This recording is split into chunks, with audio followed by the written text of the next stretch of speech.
चलो भाई कर दो।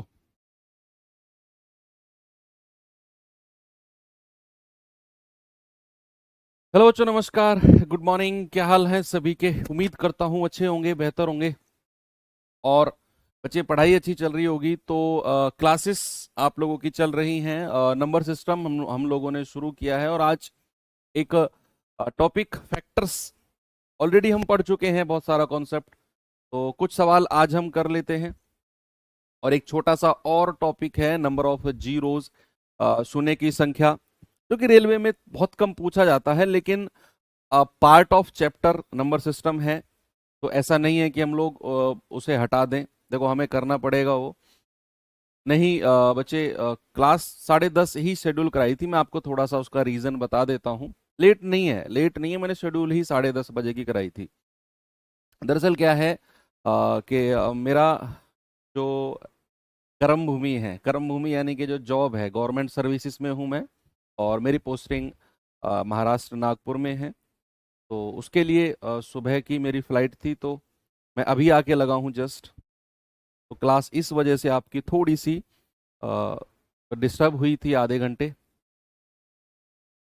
यही रीज़न था।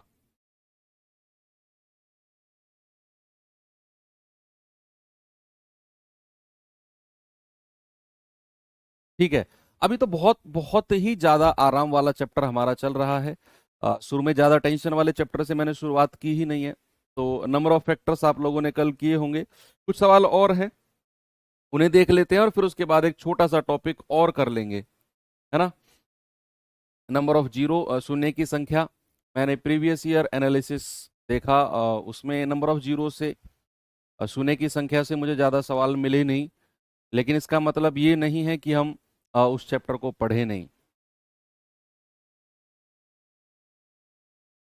गुड मॉर्निंग, गुड मॉर्निंग सभी को बच्चे।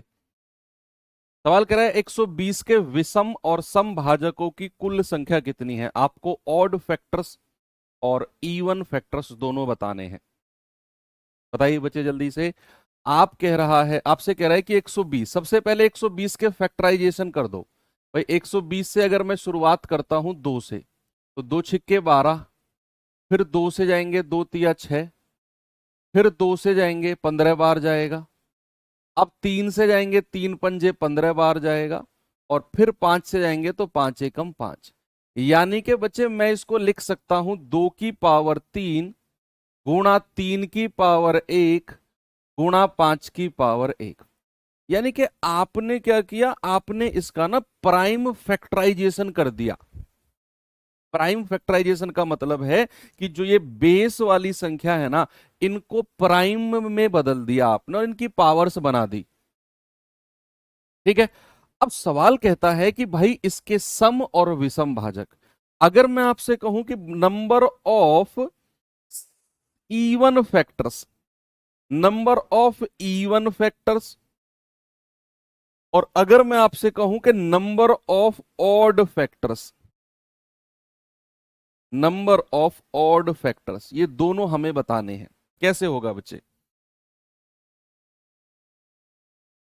इवन फैक्टर के केस में नंबर निकालने हो तो 2 की पावर में +1 नहीं करते हैं। जब हम सम भाजक निकाल रहे होते हैं बच्चे, या सम गुणनखंड निकाल रहे होते हैं, तो हम क्या करते हैं, हम 2 की पावर में +1 नहीं करते हैं, बाकी में +1 कर दो। 1+1 गुणा 1+1, तो ये कितना हो जाएगा, 3 गुणा 2 गुणा 2। और आप कहेंगे सर ये हो गया 12। क्या हो गया? 12। ये सम है, ये सम है। अब बात करते हैं ऑड फैक्टर्स की। तो भैया दो, ऑड फैक्टर का मतलब क्या है? विषम। गुणनखंड का मतलब क्या है? 2 से दुश्मनी, यानी कि 2 की पावर को लेना ही नहीं है, बाकी पावर में +1 कर दो। आप कहेंगे सर ये हो गया 4। हमसे पहले क्या पूछा है? हमसे पहले विषम और फिर सम। तो विषम कितने हैं? 4। और फिर सम कितने हैं? 12। तो आपका आंसर ऑप्शन ए नहीं, ऑप्शन सी सही होगा। कुछ लोग ऑप्शन ए दे रहे हैं। बच्चे आपने आंसर तो सही निकाला, लेकिन आपने गड़बड़ कर दी। आपने पहले सम फैक्टर बताए फिर विषम। लेकिन सवाल में पहले विषम पूछा है और फिर सम। कई बार ऐसी चीजें छोटी छोटी हमें बहुत दुखदाई होती हैं। तो ऑप्शन ए नहीं, ऑप्शन सी आपका बिल्कुल करेक्ट है। पहले 4 और फिर आपका 12।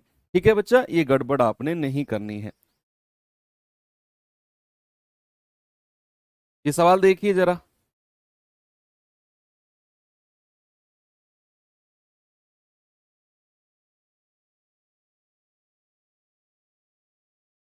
चलो, सवाल कह रहा है कि इसको अभाज्य गुणनखंड प्राइम फैक्टराइजेशन करना है, वही 2 3 5 7 11 इनकी पावर में बदलना है। बदल दो भाई जल्दी से। देखो ये संख्या मेरे पास है 266805, यही है ना। अब मैं 2 से तो शुरुआत नहीं कर सकता हूं, पता है क्यों? क्योंकि ये संख्या 2 से कटेगी ही नहीं। ऑप्शन में भी 3 से ही शुरुआत है, ऑप्शन में भी 3 से ही शुरुआत है। तो आप कहेंगे 3 से शुरू कर दो सर। 3 × 8 = 24, 2 2 3 नाम 27, 1 3 × 3 = 9 और 3 × 5 = 15। फिर 3 से जाएंगे, 3 दूनी 6, 2 3 नाम 27, 1 3 6 = 18, 1 3 4 12, 3 × 5 = 15। अब 3 से कटेगा क्या ये? 3 से तो मुझे नहीं लग रहा ये कटेगा। तो 5 से देखें क्या इसको। 5 पूरे 25, 4, 5 नाम 45, 1 5 दूनी 10, 4 5 नाम 45। अब 5 से भी नहीं कटेगा। 7 से देखें क्या। 7 × 8 = 56, 3, 7 × 4 = 28, 7 × 7 = 49। 7 से फिर काटें क्या। 7 × 1 = 7, 7 दूनी 14, 7 × 1 = 7। अब 11 से काटें, 11 11 = 121, और फिर 11 से काटें, 11 × 1 = 11। तो हमें क्या मिला बच्चों? हमें मिला 3 की पावर 2 गुणा 5 की पावर 1 गुणा 7 की पावर 2 गुणा 11 की पावर 2। ये हमारा प्राइम फैक्टराइजेशन हो गया। ऑप्शन जो भी है आप लगाओ और खुश हो जाओ। आप लगाओ खुश हो जाओ कि 3 की पावर 2, 5 की पावर 1, और ये आपका ग्रुप डी 2022 में पूछा गया सवाल है। ठीक है भाई। अब अगर मैं इसी सवाल में आपसे एक चीज पूछने लगूं, सेम क्वेश्चन में, जरा मुझे टोटल नंबर ऑफ फैक्टर बताना, देखता हूं कितने लोगों ने रिवीजन किया है पिछले 2 दिन में। जरा मुझे टोटल फैक्टर बताना, जरा मुझे इवन फैक्टर बताना, मुझे ऑड फैक्टर बताना। ये 3 सवालों के जवाब बता दो मुझे, देखता हूं कितने लोगों ने सैटरडे संडे में कॉपी खोल के देखी है। पता चल जाएगा अभी। बताइए भाई जल्दी से जवाब।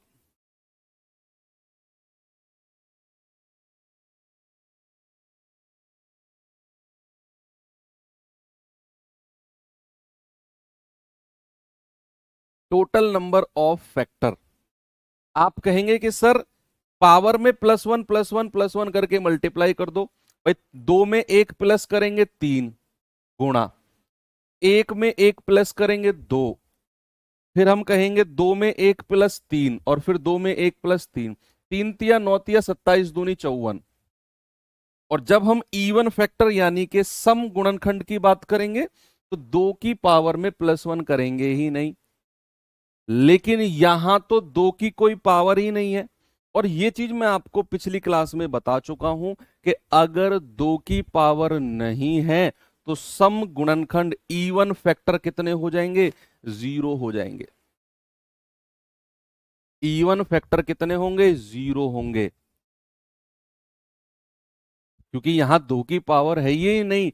और जितने भी 54 के 54 है ये सारे के सारे ऑड फैक्टर रहेंगे। भाई जब इवन फैक्टर 0 तो जितने भी फैक्टर हैं सारे ऑड होंगे, विषम होंगे सारे। ये चीज आपके दिमाग में बिल्कुल सही तरीके से जम गई है। चलिए आगे चलते हैं।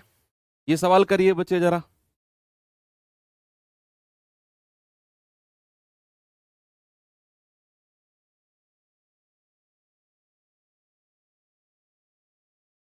बताओ।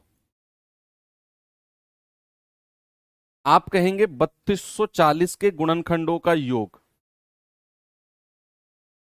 3240 के गुणनखंडों का योग कितना होगा? भाई यहां पर 3240 को पहले सॉल्व करेंगे।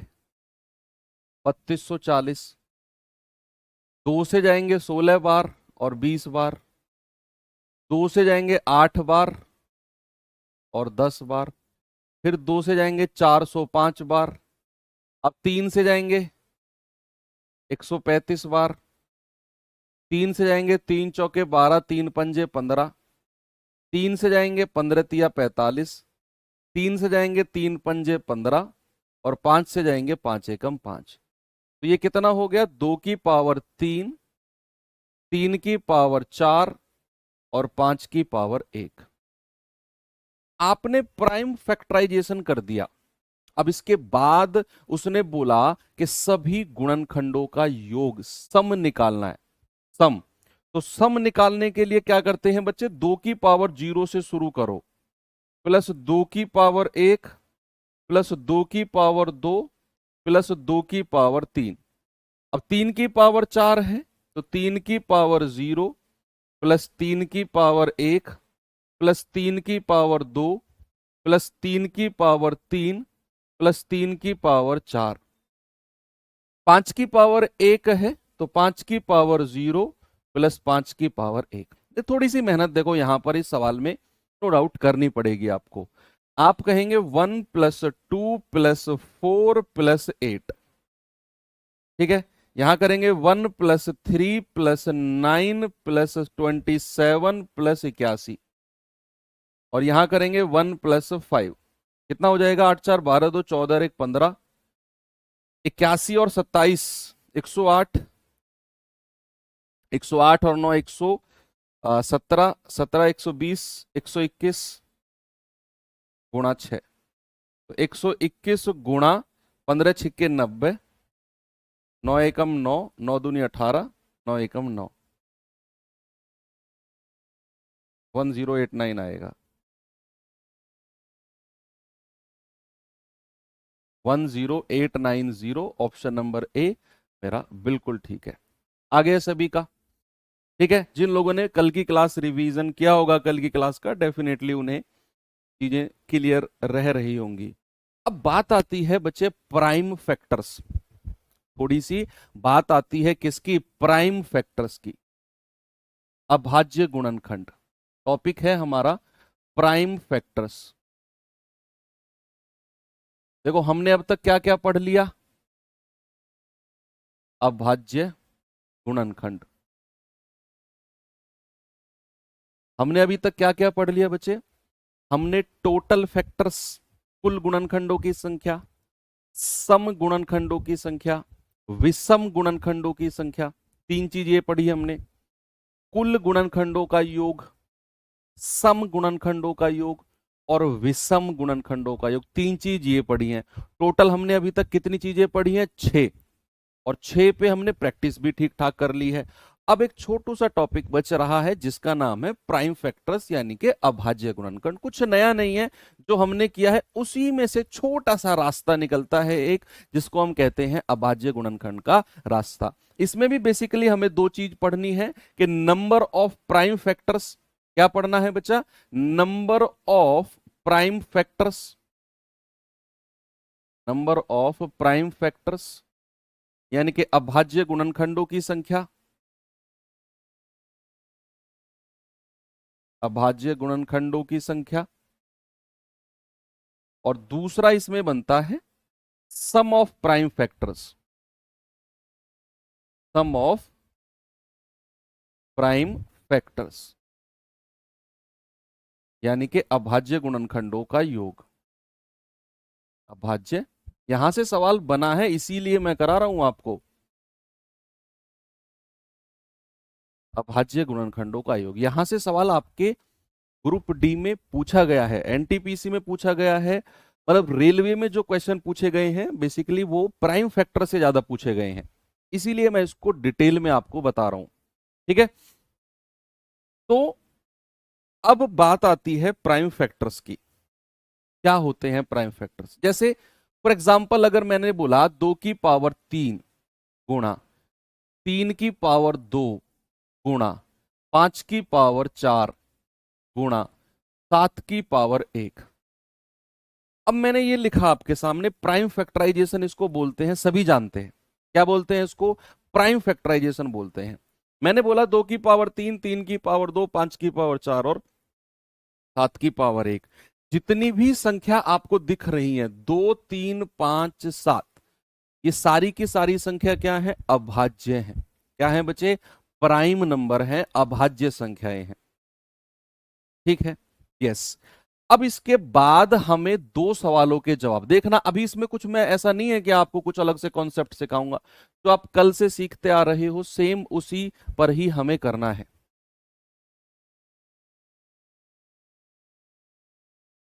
चलो देखते हैं भाई। जब भी बात आएगी number of prime factors, number of prime factors,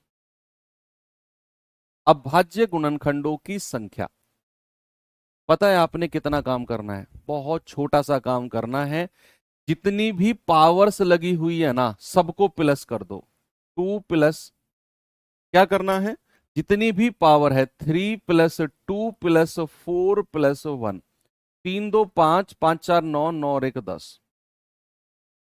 number of prime factors, अभाज्य गुणनखंडों की संख्या जब भी पूछेगा, देखो सम गुणनखंडों की संख्या, विषम की संख्या, कुल की संख्या, ये सब आपसे वो पूछ चुका है। अब बात आती है अभाज्य गुणनखंडों की संख्या, नंबर ऑफ प्राइम फैक्टर्स। जब भी पूछेगा तो आपने इन पावर्स को, इन घात को एज इट इज ऐड कर देना है, और जो भी आपका आंसर आएगा बिल्कुल करेक्ट आएगा। बस इतना सा काम करना है। और अगर मैं आपसे कहूंगा बच्चे अभाज्य गुणनखंडों का योग, यानी कि sum of prime factors, sum of prime factors, अभाज्य गुणनखंडों का योग, उसके लिए क्या करना है? अगर अभाज्य गुणनखंडों का योग कहेगा ना, तो फिर आपने क्या करना है? जो ये अभाज्य संख्या आपको दिख रही है इनको जोड़ दो। 5 प्लस 7, 7 5 12, 3 15, 2 17, लो। बस इतना सा काम आपने करना है। अगर आपसे कहेगा कि अभाज्य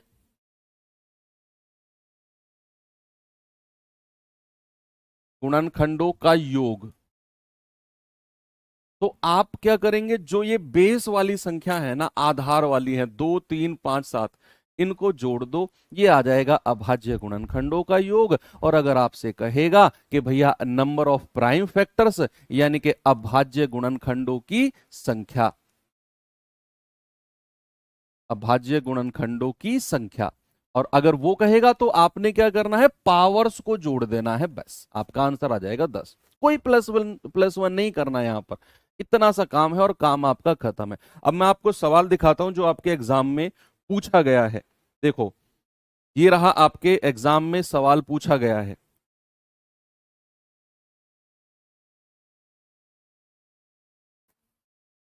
यस,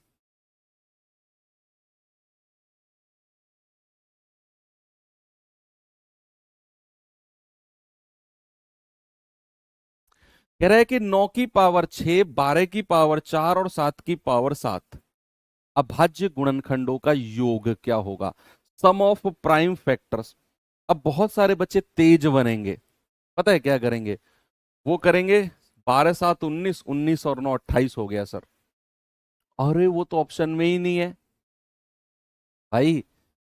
क्या सिखाया मैंने फ्राइडे वाली क्लास में कि ये जो बेस है, ये अभाज्य संख्या, ये प्राइम नंबर नहीं होना चाहिए क्या? सिखाया था ना फ्राइडे में मैंने आपको। जैसे ये 9 है, 9 को मैं कह सकता हूं 3 का स्क्वायर और उसकी पावर 6। ये 12 है, 12 को मैं कह सकता हूं 2 की पावर 2 गुणा 3 और उसकी पावर 4। भाई देखो, 12 को आप क्या कह सकते हो? 2 दूनी 4, तिया 12, 2 गुणा 2 गुणा 3, और इसको आप कह सकते हो 2 का स्क्वायर गुणा 3। यानी कि 12 को बेसिकली आप ये कह सकते हो 2 गुणा 2 गुणा 3, यानी कि 2 का स्क्वायर इंटू 3 की पावर 4। और 7 तो एज इट इज रहने दो, खुद एक प्राइम नंबर है 7 तो। अब क्या करेंगे? ये आपस में मल्टीप्लाई हो जाएगा, 3 की पावर 12 और ये पावर अलग अलग मल्टीप्लाई होगी। देखो 4 दूनी 8, 2 की पावर 8 गुणा 3 की पावर 1 ही है ना, तो 1 की 4 में गुणा होगी तो 4 एकम 4 गुणा 7 की पावर 7। अब यहां 3 हमें दो जगह दिख रहा है तो पावर्स को प्लस कर दो। 2 की पावर 8 गुणा 3 की पावर 12 और 4 16 गुणा 7 की पावर 7। अब आपने इनको अभाज्य संख्या में बदल दिया। बदल दिया ना, मैंने फ्राइडे में बदलवाना सिखाया था आपको। अब जैसे ही आपने इनको अभाज्य संख्या में बदला, उसने पूछा है योग, sum of prime factors, sum of prime factors. तो क्या करना है, इन बेस को जोड़ दो बस। 2 + 3 + 7, 7 3 10 2 12। आंसर आ जाएगा ऑप्शन नंबर बी।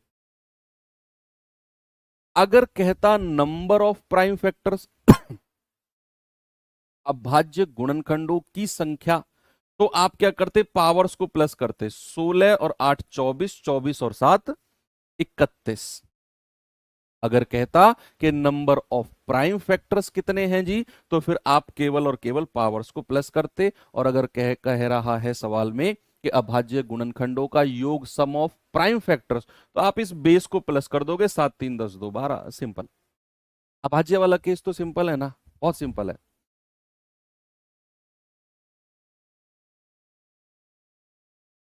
एक कह रहा है सर किसी संख्या के अगर फैक्टर्स अभाज्य ना हो तो फिर क्या होंगे, बताओ क्या होंगे, बताओ। किसी भी संख्या के जो फैक्टर्स हैं अगर अभाज्य ना होंगे तो फिर क्या होंगे। आप कह रहे हो कि सर 6 की पावर 3 गुणा 4 की पावर 2 ऐसे हो, ये कहना चाह रहे हो ना आप। भाई हर भाज्य संख्या को आप अभाज्य में तोड़ सकते हो। 6 को आप तोड़ सकते हो 2 गुणा 3 में, अभाज्य में तोड़ दिया। इसको तोड़ सकते हो 2 की पावर 2 में। Every composite number can be converted into prime number. Every composite, हर भाज्य संख्या। देखो कंपोजिट नंबर दो अभाज्य संख्याओं का गुणनफल मिलके ही बनती है। ऐसा तो बिल्कुल भी नहीं है कि सर ऐसा कोई सवाल हो जिसमें अभाज्य फैक्टर ही ना हो, ऐसा तो हो ही नहीं सकता है बच्चे। ठीक है, चलिए एक सवाल और देता हूं आपको, जरा ये सवाल करेंगे।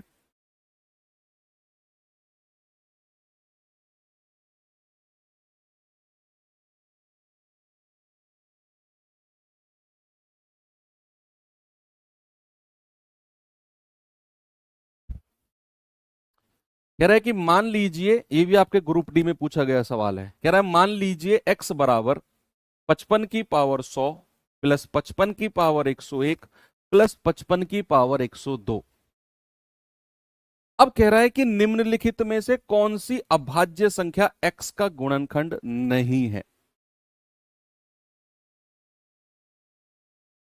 एग्जाम में नहीं कर पाएंगे, अरे ब्रदर अभी क्लास शुरू हुए 4 दिन नहीं हुए हैं, सीधा एग्जाम हॉल में जाकर बैठ गए। पहले पढ़ तो लो। सर ऐसे शॉर्टकट नहीं बनेंगे तो एग्जाम में नहीं कर पाएंगे, सीधा 5वें दिन एग्जाम में जाके बैठ गए एग्जाम हॉल में। यही तो प्रॉब्लम है आजकल के बच्चों की। उनके अंदर तसल्ली और पेशेंस नाम की चीज ही नहीं है। बहुत जल्दी पकड़ते हैं, बहुत जल्दी छोड़ के भाग जाते हैं। उनको जो भी चाहिए झटपट सब कुछ एकदम चाहिए उनको। देखिए इस सवाल को जरा, तसल्ली रखनी पड़ेगी भाई, बहुत पेशेंस रखना पड़ेगा। सरकारी नौकरी पेशेंस मांगती है, झटपट नहीं मिलती है सरकारी नौकरी। बहुत पेशेंस, कहते हैं ना कि बहुत संघर्षों के बाद सरकारी नौकरी मिलती है। वो संघर्ष ऐसा नहीं है कि आपसे कोई फावड़े चलवाएगा या आपको कोई रस्सियों पे चढ़वाएगा तब सरकारी नौकरी मिलेगी। वो संघर्ष का मतलब ही होता है पेशेंस एंड परसेवरेंस। पेशेंस यानी कि आपका मानसिक संतुलन, और परसेवरेंस यानी कि लगातार मेहनत करना। ये दोनों चीज पैरेलल समांतर चलेंगी तब जाकर सरकारी नौकरी मिलेगी आपको। कह रहे मान लीजिए, देखो क्या दिया हुआ है सवाल ने, x बराबर 55 की पावर 100 प्लस 55 की पावर 101 प्लस 55 की पावर 102। यही है ना। अब यहां से सवाल ने कह रहा है, सवाल में कह रहा है कि कौन सी अभाज्य संख्या x का फैक्टर नहीं है। x का फैक्टर नहीं है। देखो यहां से सबसे छोटी पावर को कॉमन ले लो। सबसे छोटी पावर कौन सी है, 100। तो मैंने क्या किया, 55 की पावर 100 को कॉमन ले लिया, तो ये तो पूरी की पूरी पावर कॉमन आ गई, तो 1 बचेगा। सामने देखो, यहां 55 की पावर 101 थी, मैंने कॉमन ली है 100, तो कितनी बचेगी, एक पावर बचेगी अभी, क्योंकि 101 में से 100 कॉमन लिया है। यहां पावर 102 थी, मैंने 100 कॉमन लिया है, तो आएगी 55 की पावर 2। कितनी आएगी बच्चा, 55 की पावर 2। ये आपका PYQ है, आया हुआ सवाल है। यस। अब यहां हम सॉल्व करेंगे। देखो 55 का स्क्वायर कितना होता है, 5 का स्क्वायर 25, और 5 से अगली संख्या 6, 5 छंग 30।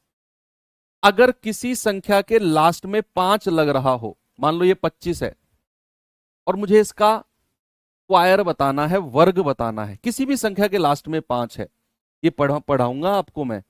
तो इस 5 का स्क्वायर कर दो, 25 ऐसा का ऐसा लिख दो, एज इट इज लिख दो। फिर इस पे आ जाओ, 2, 2 से अगली संख्या होती है 3, इन दोनों की मल्टीप्लाई कर दो, और यहां लिख दो 6। ठीक है। जैसे मैंने 55 के लिए बोला, तो 5 पूरे 25, इस वाले 5 से अगली संख्या 6 थी, दोनों को गुणा कर दिया, 5 छंग 30, तो ये 55 का स्क्वायर हो गया। 1 कैसे आया भाई, यहां मैंने इससे ना, इस पूरे सम से, इस पूरे योग से 55 की पावर 100 को कॉमन लिया है, कॉमन। और जब मैं कॉमन लूंगा तो ये पूरा का पूरा बाहर आ गया, तो यहां 1 बचेगा। और यहां पावर 101 से 100 कॉमन आ गई, तो एक पावर बची। 102 से 100 कॉमन आ गई, तो दो पावर बची। तो कितना हो गया, 55 की पावर 100, 1 प्लस 55 प्लस 3025। जोड़िए भाई इसको, 55 और 25 कितना होता है, 80, और 1 81, 3081 गुणा 55 की पावर 100। अभी मुझे इसका प्राइम फैक्टराइजेशन भी करना है, अभी तो इसका प्राइम फैक्टराइजेशन भी करना है, प्राइम फैक्टराइजेशन। अब जैसे 3081 है, तो इसका प्राइम फैक्टराइजेशन अलग से करो, ऐसे 3 से जाएगा, 3 एकम 3, 0, 3 दूनी 6, 3 सत्ते 21। अब किससे जाएगा, 13 से चला जाएगा क्या, 13 सत्ते 91, यस, 13 सत्ते 91, 13 निम्मा 117, 79 से जाएगा तो एक बार। यानी कि इसको मुझे प्राइम फैक्टराइजेशन करके मिला 3 गुणा 13 गुणा 79। 55 को मैं क्या लिख सकता हूं, 5 गुणा 11 की पावर 100। भाई 11 पंजे 55 होता है, तो 3 गुणा 13 गुणा 79 गुणा 5 की पावर 100 गुणा 11 की पावर 100। ये इसका प्राइम फैक्टराइजेशन बना दिया आपने। अब क्या आपसे कह रहा है, आपसे कह रहा है कि कौन सी अभाज्य संख्या x का गुणनखंड नहीं है। जैसे ही आपने प्राइम फैक्टराइजेशन किया, तो आपको मिला ये ऑप्शन में से वो ऑप्शन ढूंढ के बताओ जो आपको यहां नहीं दिख रहा है। उसने बोला ना कि अभाज्य गुणनखंड नहीं है, तो कौन सी ऑप्शन की संख्या यहां आपको नहीं दिख रही। भाई 71 नहीं दिख रही, 3 दिख रही है, तो ये मेरा आंसर नहीं होगा। 11 भी दिख रही है, आंसर नहीं होगा। 79 भी दिख रही है, आंसर नहीं होगा। तो x का गुणनखंड नहीं है, तो वो है option number A, that is 71। क्या है, 71 बिल्कुल सही जवाब है। बच्चा इंपॉर्टेंट क्वेश्चन है, इसको नोट कर लो, आपके ग्रुप डी 2022 में पूछा गया सवाल भी है।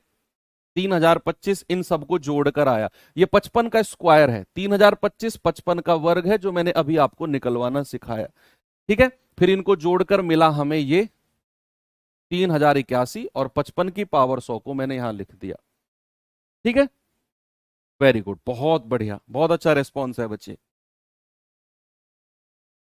चलिए थोड़ा सा इस तरह का सवाल भी देख लो।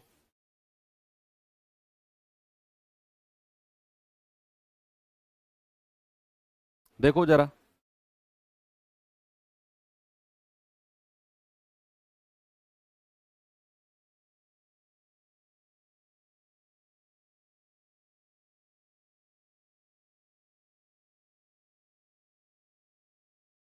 सवाल है कि 729 के कितने गुणनखंड पूर्ण वर्ग हैं, परफेक्ट स्क्वायर है, कैसे करें?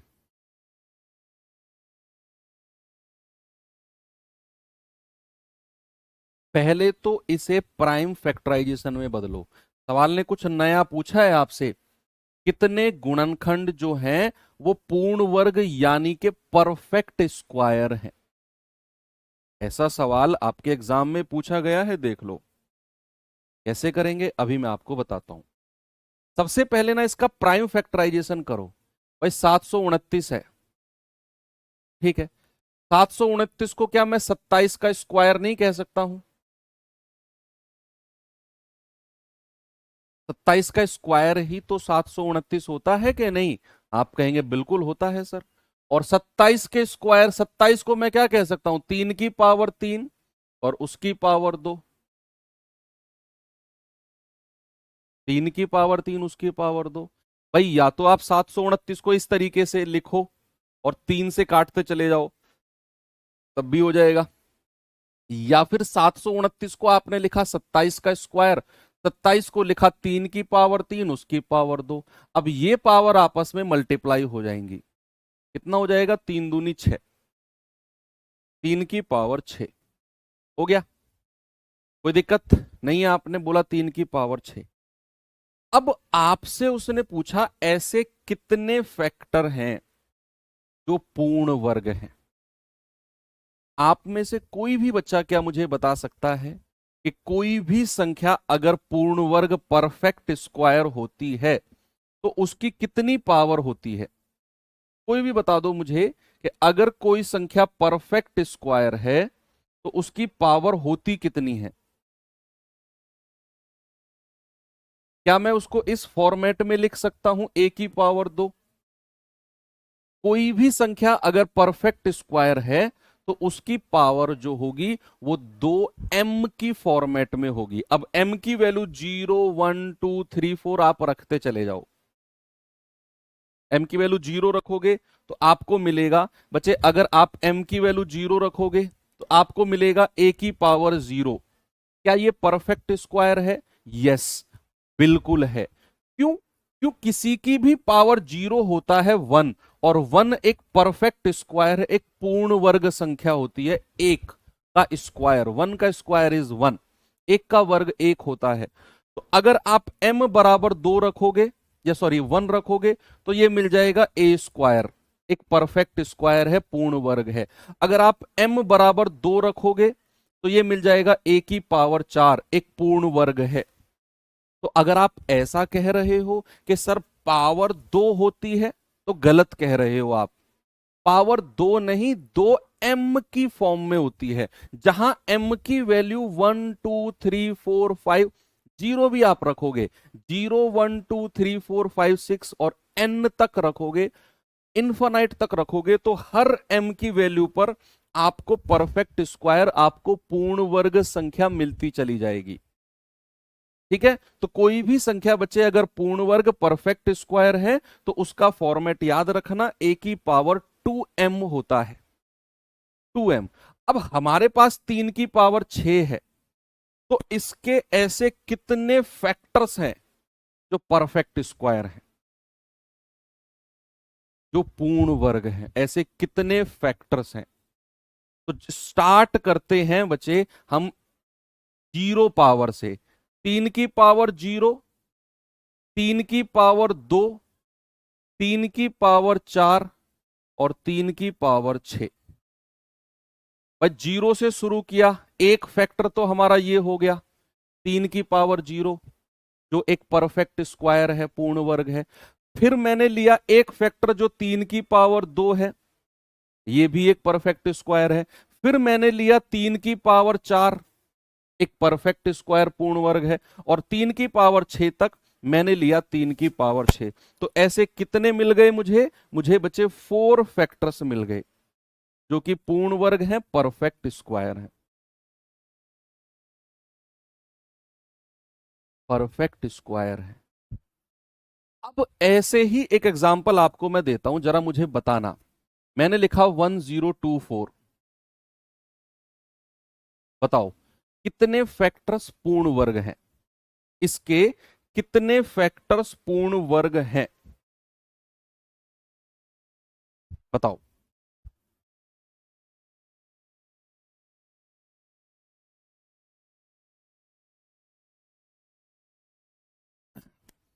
भाई 1024 को बच्चे याद रखना 2 की पावर 10 बोलते हैं। कुछ चीजें ऐसी हैं जो आपने याद रखनी है। 2 की पावर 10 1024 होता है। 2 की पावर 1 से लेकर 2 की पावर 12 तक आपको याद रखना है, 1 से लेकर 12 तक। तो 1024 जो होता है 2 की पावर 10 होता है। हमसे बोला है कि पूर्ण वर्ग गुणनखंड, पूर्ण वर्ग गुणनखंड, परफेक्ट स्क्वायर फैक्टर्स। तो 2 की पावर 0 से शुरू करो। एक तो 2 की पावर 0 हो गया, एक 2 की पावर 2, एक 2 की पावर 4, एक 2 की पावर 6, एक 2 की पावर 8 और एक 2 की पावर 10। ये सारे के सारे फैक्टर्स क्या हैं? सारे के सारे परफेक्ट स्क्वायर पूर्ण वर्ग हैं। 1 2 3 4 5 और 6। कितने फैक्टर हो गए बच्चा? ये हो गए सर 6 फैक्टर्स हो गए, 6 फैक्टर्स हो गए। अभी सुनते रहना, बहुत अच्छी लेवल तक लेकर जाऊंगा इस चीज में मैं आपको। अब एक चीज मैं और आपसे पूछता हूं इसमें, एक चीज मैं और आपसे पूछता हूं, जरा मुझे एक बात बताओ। कोई भी संख्या अगर पूर्ण घन है, कोई भी संख्या अगर पूर्ण घन है, परफेक्ट क्यूब है, परफेक्ट क्यूब, तो किस फॉर्मेट में होती है? कोई भी बच्चा मुझे बताओ, किस फॉर्मेट में होती है अगर कोई भी संख्या परफेक्ट क्यूब यानी कि पूर्ण घन बोलूं तो? बताओ भाई।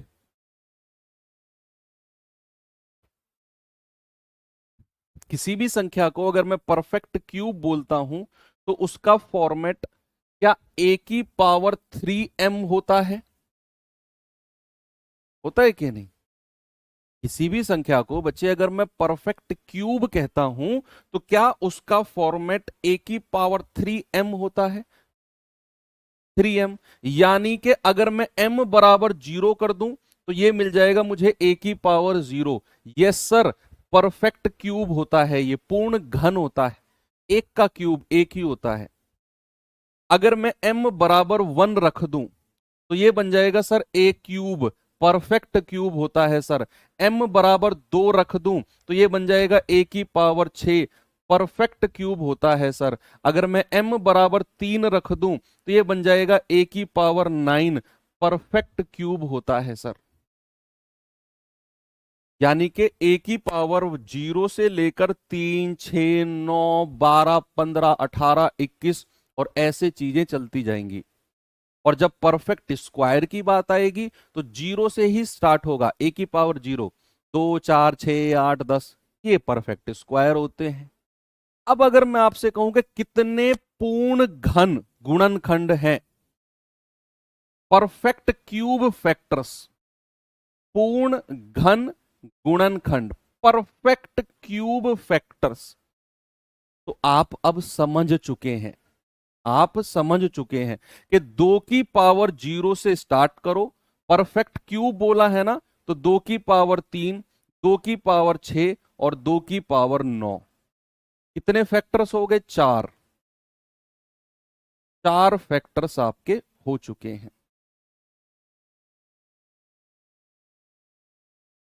परफेक्ट क्यूब फैक्टर जो हैं वो आपके, हाँ सॉरी, हाँ ठीक तो है।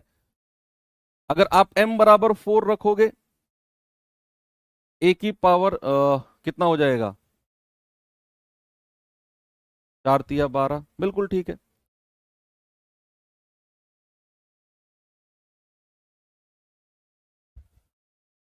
Okay, very good. तो आपके कितने फैक्टर हो गए बच्चे? आपके फैक्टर हो गए 2 की पावर।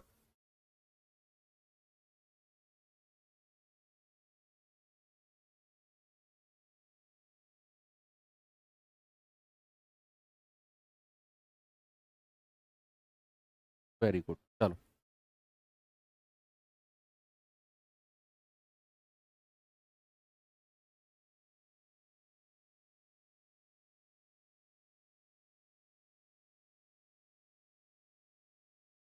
दो की पावर में एक स्पेशल केस और होता है बच्चे, यस, एक चीज और देखना, यस, हम मिस कर रहे हैं, तो उसको दो की पावर 8, दो की पावर 8, यस, दो का क्यूब, दो के स्क्वायर का क्यूब, नहीं, ठीक है ठीक है ठीक है, सॉरी सॉरी सॉरी, दो दूनी चार दूनी आठ, नहीं ठीक है, नहीं होता, नहीं नहीं नहीं, गलत, ठीक है, ये ठीक है हमारा। एक सवाल मैं आपको देता हूं अब, ये सवाल का जवाब बताना मुझे, आपके सामने ये रहा, दो की पावर 8 पूर्ण घन नहीं होता।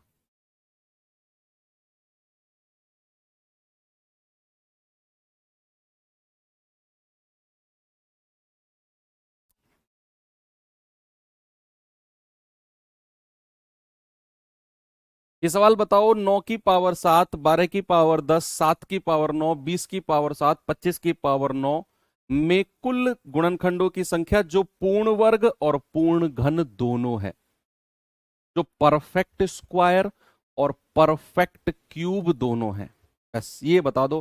फिर इस चैप्टर में कोई कॉन्सेप्ट नहीं है, कोई कॉन्सेप्ट नहीं है, सब कुछ क्लियर है। थोड़ा सा चैप्टर लास्ट हुआ था, इसीलिए थोड़ा सा आपको हो सकता है परेशान हुआ। कल हम जो चैप्टर शुरू करेंगे बच्चे, वो most important, number of zeros chapter को मैं सबसे लास्ट में शिफ्ट कर रहा हूं, वो इंपोर्टेंट है ही नहीं। आरआरबी के किसी भी एग्जाम में नंबर ऑफ जीरो नहीं पूछा जाता है, उसे हम सबसे लास्ट में करेंगे। कल हम जो शुरू करेंगे, हो सकता है बच्चे आपकी 1 या 2 दिन क्लास थोड़ी सी डिस्टर्ब हो, लेकिन आप बिल्कुल भी परेशान मत होना कि सर तो क्लास ही नहीं ले पा रहे हैं ये और वो। तो मैं पहले ही आपको थोड़ा सा बता रहा हूं, हो सकता है कि आपकी क्लास 1 या 2 दिन थोड़ी सी डिस्टर्ब हो, उसके बाद आपके सिलेबस होने तक कोई डिस्टर्बेंस क्लास में नहीं आएगी, इस बात की गारंटी मैं आपको दे रहा हूं। तो हमारा जो नेक्स्ट टॉपिक चलेगा वो होगा विभाज्यता के नियम, रूल्स ऑफ डिविजिबिलिटी, और बहुत इंपॉर्टेंट टॉपिक है एग्जाम में। चाहे मैं रेलवे ग्रुप डी की बात करूं, चाहे मैं एनटीपीसी की बात करूं, मैं किसी भी एग्जाम की बात करूं, बहुत ही ज्यादा सवाल पूछे जाते हैं उस चैप्टर से। तैयार है ना? अभी जो हमने चैप्टर्स किए, लाइक हमने यूनिट डिजिट किया, हमने नंबर ऑफ फैक्टर्स किया, तो ये जो चैप्टर्स है ना, ये इंपॉर्टेंट तो है, लेकिन यहां से इक्का दुक्का सवाल ही पूछा जाता है।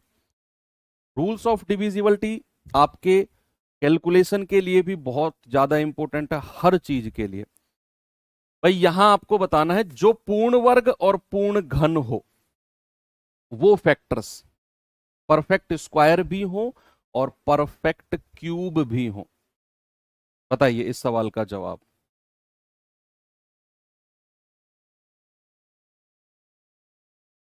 कैसे करेंगे इसे?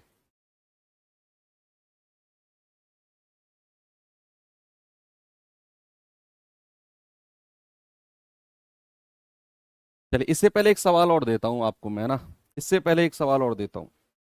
एक सवाल मेरे पास है, यस, सवाल है 2 की पावर 5 गुणा 3 की पावर 6 गुणा 5 की पावर 2। आपको बताना है perfect square factors, perfect square factors, perfect square factors बताने हैं। ऑप्शन में दे देता हूं आपको 12, 24, 16 और 22। ये मैं आपको ऑप्शन दे देता हूं, आपको बताना है, ये सब आपके सामने दिया हुआ है। परफेक्ट स्क्वायर पूर्ण वर्ग गुणनखंड कितने हैं, कितने पूर्ण वर्ग गुणनखंड हैं? बच्चे आपको अलग अलग बताना है। 2 की पावर 5 को जब आप उठाएंगे तो आप कहेंगे सर परफेक्ट स्क्वायर बोला है ना, तो 0, 2 और 4 कितने हैं? केवल 3 है। अगर मैं कहूंगा 3 की पावर 6, तो 3 की पावर 0, 3 की पावर 2, 3 की पावर 4 और 3 की पावर 6 कितने हो गए? 4, 1 2 3 4। फिर है 5 की पावर 2, यानी कि 5 की पावर 0 और 5 की पावर 2 कितने हो गए? 2।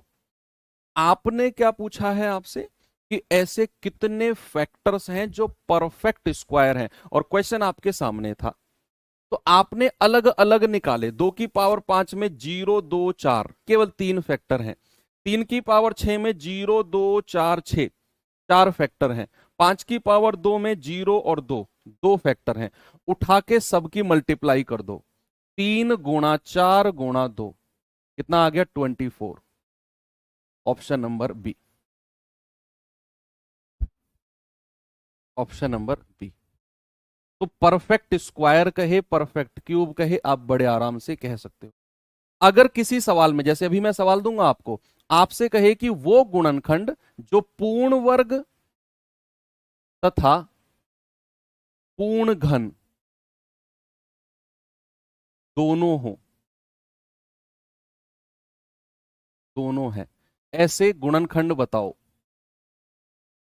जो पूर्ण वर्ग और पूर्ण घन दोनों है। तो कौन सी पावर हमें देखनी पड़ेगी? देखो, जब हम पूर्ण वर्ग की बात कर रहे थे तो पावर 2m देख रहे थे। जब हम पूर्ण घन की बात कर रहे थे तो पावर 3m देख रहे थे। और जब हम कहेंगे पूर्ण वर्ग और पूर्ण घन दोनों होने चाहिए, तो याद रखना बच्चे, हम जो चेक करना है वो 6m चेक करना है। क्या चेक करना है?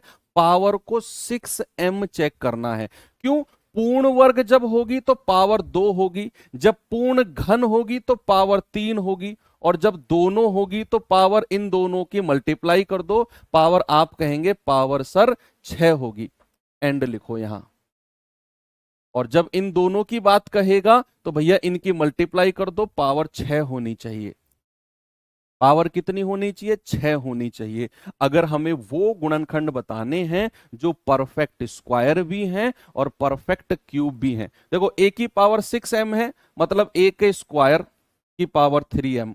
तो ये तो हो गई पूर्ण वर्ग, पूर्ण घन, क्योंकि पावर 3 है भाई, 3 दूनी 6m। और अगर कहेगा a की पावर 3 और उसकी पावर 2m, ये हो गई पूर्ण वर्ग, पावर 2 है ना। तो 6m को ही मैं ऐसे भी लिख सकता हूं और ऐसे भी लिख सकता हूं। तो जब भी आपसे कहेगा वो गुणनखंड जो पूर्ण वर्ग और पूर्ण वर्ग हो, घन हो, तो पावर आपको 6 चेक करनी है। आपके एग्जाम में सवाल आया तो है नहीं, लेकिन फिर भी आप इस सवाल को ट्राई करना बच्चे खुद से। ये चैप्टर होता है यहां पर खत्म। हमारा जो नेक्स्ट चैप्टर होगा, विभाज्यता के नियम, रूल्स ऑफ डिविजिबिलिटी, बहुत ही ज्यादा इंपॉर्टेंट चैप्टर होने वाला है वो। तो उस चैप्टर को जरूर करना बच्चे। क्लास को मैं यहीं पर एंड करता हूं। चैप्टर की ही एंड हो गया है, यहाँ पर छोटे छोटे चैप्टर्स हैं। जब हम चलेंगे परसेंटेज वगैरह के चैप्टर की तरफ, तो वहां हमारी क्लासेस थोड़ी सी बड़ी होंगी। बड़े चैप्टर्स हैं, प्रॉफिट लॉस, परसेंटेज। अभी छोटे छोटे चैप्टर्स हैं, तो क्लास 48 50 55 मिनट में ही आपकी एंड हो जा रही है। तो ठीक है बच्चे, मिलते हैं अब नेक्स्ट सेशन में। थैंक यू, बाय बाय, जय हिंद। और हाँ, 1-2 दिन क्लास डिस्टर्ब हुई तो परेशान मत होना, आपको इंटीमेट कर दिया जाएगा। जय हिंद।